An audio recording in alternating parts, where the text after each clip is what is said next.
തിരുവനന്തപുരത്ത് ഒരാൾക്ക് കൂടി അമീബിക് മസ്തിഷ്ക ജ്വരം സ്ഥിരീകരിച്ചു. നാവായിക്കുളം സ്വദേശിയായ 24 വയസ്സുകാരി ശരണ്യയ്ക്കാണ് രോഗം സ്ഥിരീകരിച്ചത്. ജില്ലയിൽ രോഗബാധിതരുടെ എണ്ണം 7ആയി. MG പ്രതീഷ് വിവരങ്ങളുമായി. പ്രതീഷ്, 7 പേർക്ക് ഇതിനോടകം തന്നെ രോഗം സ്ഥിരീകരിച്ചിട്ടുണ്ട്. ഒരു ആശങ്കയുടെ സാഹചര്യമുണ്ടോ? എവിടെ നിന്നാണ് ഇവർക്ക് രോഗം ബാധിച്ചത് എന്നതിന്റെയൊക്കെ വിവരങ്ങൾ വന്നിട്ടുണ്ടോ?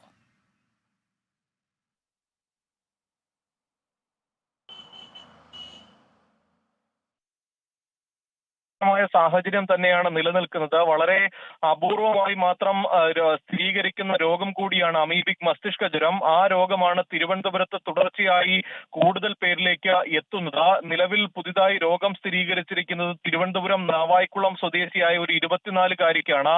ഈ രോഗ ലക്ഷണങ്ങളോടെ കഴിഞ്ഞ ദിവസം തിരുവനന്തപുരം മെഡിക്കൽ കോളേജിൽ ഈ യുവതി എത്തിയിരുന്നു.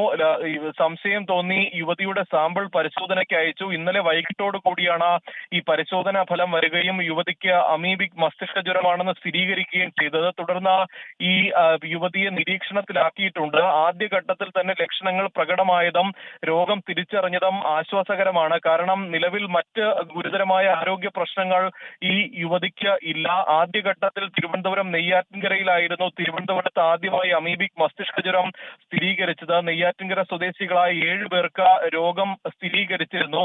ഇതിൽ ഒരാൾ നെയ്യാറ്റിൻകര സ്വദേശിയായ അഖിൽ രോഗം ബാധിച്ച് മരിക്കുകയും ചെയ്തിരുന്നു. തുടർന്നാണ് കൂടുതൽ പേരിലേക്ക് ഈ രോഗം എത്തിയത്. അന്ന് ഈ നെയ്യാറ്റിൻകര സ്വദേശികൾക്ക് രോഗം എത്തിയത് ഈ സമീപത്തെ ഒരു കുളത്തിൽ നിന്നാണെന്ന് ആരോഗ്യവകുപ്പ് പ്രാഥമികമായി കണ്ടെത്തിയിരുന്നു. പിന്നീട് പേരൂർക്കട സ്വദേശിയായ ഒരു യുവാവിനും രോഗം സ്ഥിരീകരിച്ചു. അതിന് പിന്നാലെയാണ് തിരുവനന്തപുരം നാവായിക്കുളം സ്വദേശിയായ യുവതിക്കും രോഗം സ്ഥിരീകരിച്ചിരിക്കുന്നത്. വീടിന് സമീപത്തുള്ള തോട്ടിൽ ഈ യുവതി കുളിച്ചതായി ആരോഗ്യവകുപ്പ് അധികൃതരോട് അറിയിച്ചിട്ടുണ്ട്. നിലവിൽ ഈ മേഖലയിൽ പഞ്ചായത്തിന്റെയും ആരോഗ്യ വകുപ്പിന്റെയും നിരീക്ഷണം ശക്തമാക്കിയിട്ടുണ്ട്.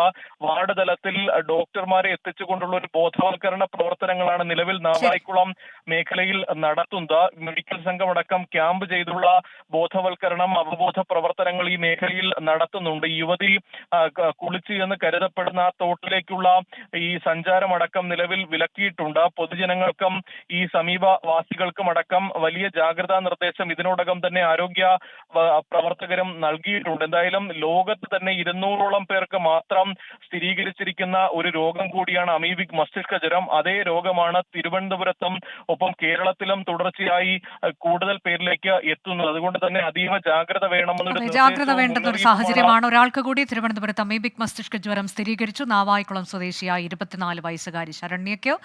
ജില്ലയിൽ രോഗബാധിതരുടെ എണ്ണം 7ആയി എന്നുള്ളതാണ് ജാഗ്രത കടുപ്പിക്കാനുള്ള കാരണം.